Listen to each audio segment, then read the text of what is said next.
बेचारा के खेलाना बनैलू सारा आरामान हमारा लात लातियलू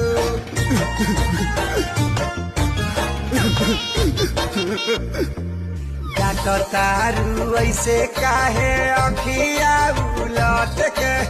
कुकुर बनवल भैनी घर के ना घाट के